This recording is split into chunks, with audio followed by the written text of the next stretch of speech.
আসসালামু আলাইকুম বন্ধুরা, তোমরা সবাই কেমন আছো? আমি ভালো আছি। তো খালাতো বোনের হলদির পর্ব শুরু হয়ে গেছে। তো আমরা সকালে খাওয়ার জন্য প্যান্ডেলে গেছিলাম।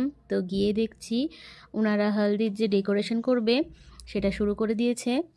হলদিটা হতে হতে বিকেলের পরই হবে, যেহেতু বোনের ফটোশ্যুট হয়নি, ও দুপুরের দিকে ফটোশ্যুট করবে সেই কারণে। তো প্যান্ডেলের কাজ এখনও সম্পূর্ণ হয়নি, পরে আবার আমি আপনাদের সঙ্গে যখন সম্পূর্ণ হয়ে যাবে একবার শেয়ার করব। তো আমরা সকালে খাওয়ার জন্য এসেছি, সকালে বলতে লাঞ্চে। তো চলুন দেখে নিই লাঞ্চে কী কী ছিল। তো সবাই বাচ্চাদেরকে আগে বসিয়ে দিয়েছি।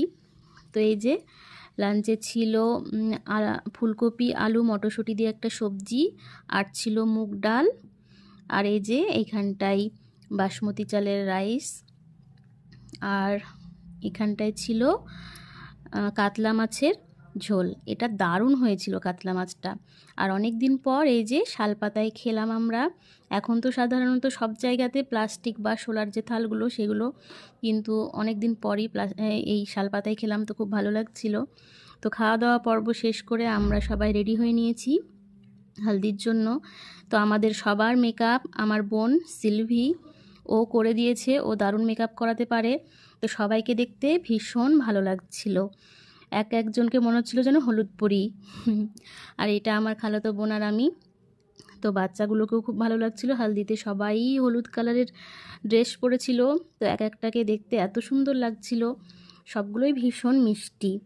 আর এখানে খালাদের কিছু নিয়মকানুন আছে। তো এই যে যারা হলদি পরাবে তাদেরকে কাচের চুড়ি পরতে হবে, লাল আর হলুদ।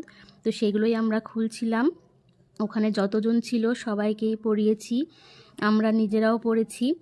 তো এগুলো বেশ অন্যরকম, আমাদের ওই দিকে নেই, এক এক জায়গাকার এক এক রকম নিয়ম। তো খালাদের এইদিকে এটাই নিয়ম। আর এই যে আমাদের বুনুর পায়ে আলতা পরাতে হচ্ছে, এটা একটা নিয়ম, এই যে আলতা পরাতে হবে চুড়ি পরে। তো আমি আর এখানে আমার ছোট ভাবি, মানে আমাদের একমাত্র ভাইয়ের বউ। তো আমরা সব বোনগুলো মিলে একে একে ওকে আলতা পরিয়ে নিয়েছি। আর এটা আমাদের একমাত্র ভাইয়ের বউ সাবিনা, ও খুব আদরের আমাদের, ওকে আমরা কিছু করতে দিই না, ও ভীষণ মিষ্টি একটা মেয়ে। আর এই যে বিকেলের স্ন্যাক্সে ছিল চা, আর এই যে সিঙ্গারা আর একটা করে গুড়ের মিষ্টি। তো আমরা সবাই খাচ্ছিলাম, আর গুড়ের মিষ্টিটা দারুণ ছিল, সিঙ্গারাটাও ভালো বানিয়েছিল ওনারা। তো এই যে তারপরে সন্ধ্যাবেলায় খালার যে অ্যানিভার্সারি পার্টি, সেটার জন্য যে কেকটা নিয়ে আসা হয়েছিল সেইটাই যে খালা খালু মিলে কেটে নিল। আমার খালা খালুর জন্য আপনারা অনেক দোয়া করবেন, ওনারা যেন সবসময় এরকমই হাসি খুশি থাকেন। আর আমার খালা